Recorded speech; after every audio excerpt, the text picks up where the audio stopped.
दोस्तों, Z plus news में आपका स्वागत है। देश में युद्ध का उन्माद पैदा किया जा रहा है और पहलगाम में 26 टूरिस्टों की हत्या के बाद, निर्मम हत्या के बाद, प्रधानमंत्री मोदी के ललकारने पर आज भारत में ऐसा युद्ध का वातावरण तैयार हो गया है। लग रहा है कि बस अब पाकिस्तान पे हमला करके पाकिस्तान को दुनिया के नक्शे से मिटा दिया जाएगा। युद्ध क्या इतना आसान चीज है? युद्ध से क्या कोई समाधान हासिल होगा? क्या युद्ध से आतंकवाद की समस्या समाप्त हो जाएगी? कितना भी आप विचार करेंगे, इसका उत्तर हमेशा नो में आएगा। इसका उत्तर हाँ में नहीं मिलेगा। युद्ध से तबाही ही मिलती है, युद्ध से तरक्की नहीं आ सकती। आप यूक्रेन को देखिए, 2 साल से ज़्यादा, 30 साल करीब हो रहा है यूक्रेन युद्ध लड़ रहा है और पूरी तरह से तबाह हो चुका है। अब हमारी बात है पाकिस्तान से। आप अपने दिमाग से सोचिए कि पाकिस्तान को खोने के लिए क्या है। आप जिस बात के लिए युद्ध लड़ने जा रहे हैं पाकिस्तान से, तो पाकिस्तान का आप क्या नुकसान कर पाएंगे? जो वहाँ कुछ होगा तो आप नुकसान करेंगे ना। नुकसान तो खुद हमारा होगा। युद्ध होने का मतलब है कि भारत आर्थिक प्रगति में कम से कम 50 साल पीछे, 50 साल से कम नहीं। अब ये दिन भूल जाएं लोग कि जैसे पिछले 65 की लड़ाई और 71 की लड़ाई 10-5 दिन चली, समाप्त हो गया। तो उसके लिए आपके सामने यूक्रेन का उदाहरण है। यूक्रेन को नाटो का समर्थन है, यूक्रेन को अमेरिका का समर्थन है। यहाँ पर पाकिस्तान को चीन का समर्थन है, टर्की का खुला समर्थन आ चुका है। टर्की जैसे देश ने अपना जंगी बेड़ा एक पोत भेज दिया है, कराची बंदरगाह पर आ गया है खुलेआम। चीन का खुलेआम समर्थन है। अब चीन क्यों समर्थन करेगा पाकिस्तान को? 2 कारणों से। पहला कारण ये आप समझ लीजिए कि चीन भारत की तरक्की नहीं चाहता। भारत आज विश्व की 5वीं अर्थव्यवस्था बनने के बाद 3री की तरफ अग्रसर है और चीन को सीधा चुनौती देता है। भारत में अमेरिका से संबंध बेहतर हुए हैं, ये चीन के लिए चिंता है। तो चीन को भारत की आर्थिक तरक्की को रोकना है, उसको रीजनल सुपर पावर बनना है वो बन भी रहा है।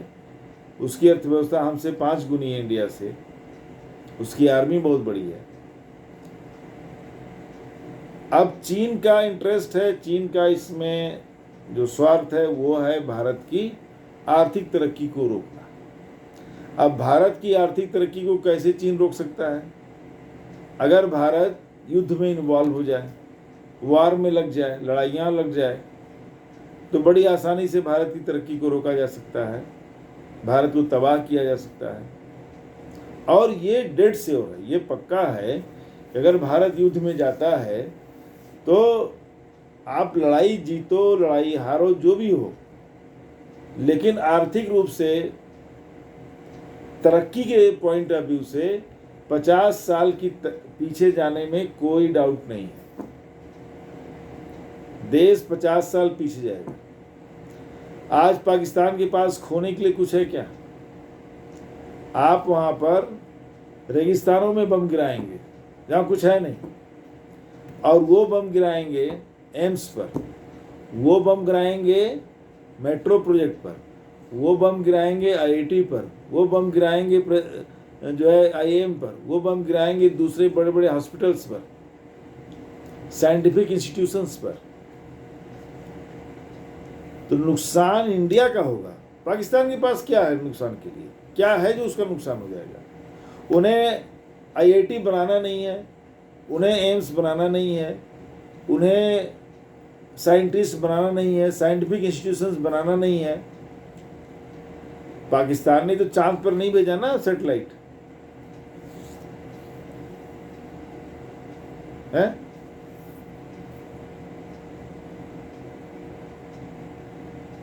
तो पाकिस्तान के पास खोने के लिए कुछ नहीं है, एक खुरापाती देश है, मिलिट्री का नियंत्रण है, न वहाँ लोकतंत्र है, न लोकशाही है, न लोगों की सरकार है। जनता, जो भी वहाँ नेता है, प्राइम मिनिस्टर और प्रेसिडेंट है, वो नाम के हैं, दिखावटी हैं।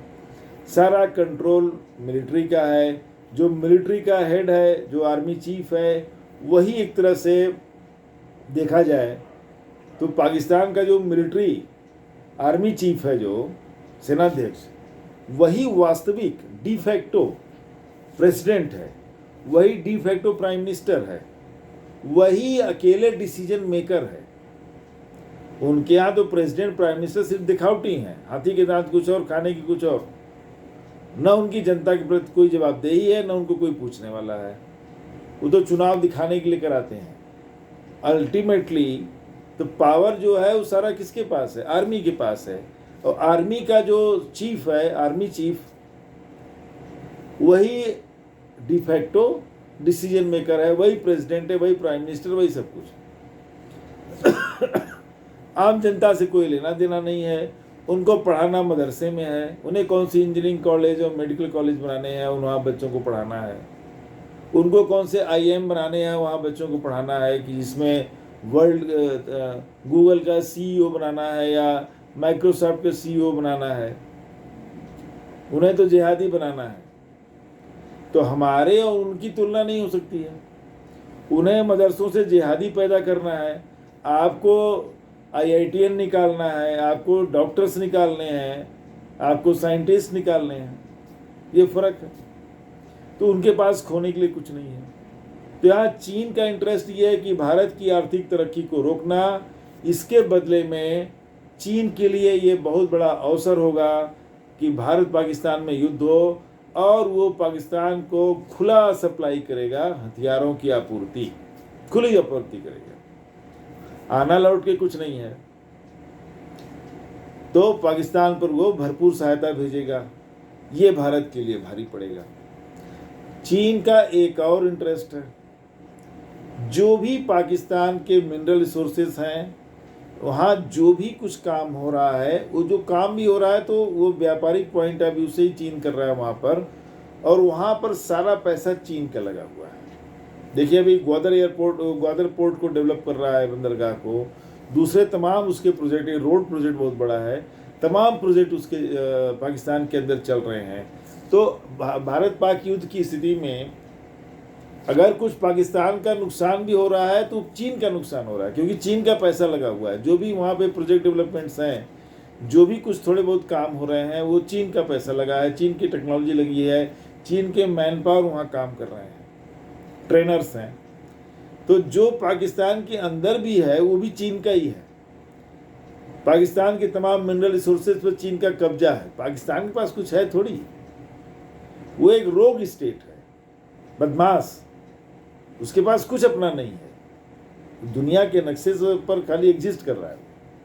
तो उसको खोने के लिए कुछ नहीं है उसके पास, तबाही है खाली, वो बर्बाद ऑलरेडी है। तबाही तो हमारी होने वाली है। जब भारत युद्ध में जाएगा तो तमाम इसकी तरक्की रुक जाएगी, तमाम आर्थिक नुकसान होगा, इंफ्रास्ट्रक्चर का नुकसान होगा, और 50 साल कम से कम, जो मेरा अपना समझना है, कि इंडिया पीछे जाएगा। तो बेहतर होता कि हम अपने बॉर्डर्स को, देखिए पाकिस्तान बदमाश है, वो बदमाशी कर रहा है, दुनिया जानती है बदमाशी कर रहा है, पूरे विश्व में टेररिस्ट कंट्री के रूप में वो जाना जाता है। पूरी दुनिया में घूम घूम के भीख मांग रहे हैं पाकिस्तानी, निकाले जा रहे हैं, तमाम देशों से उनको भगाया जा रहा है।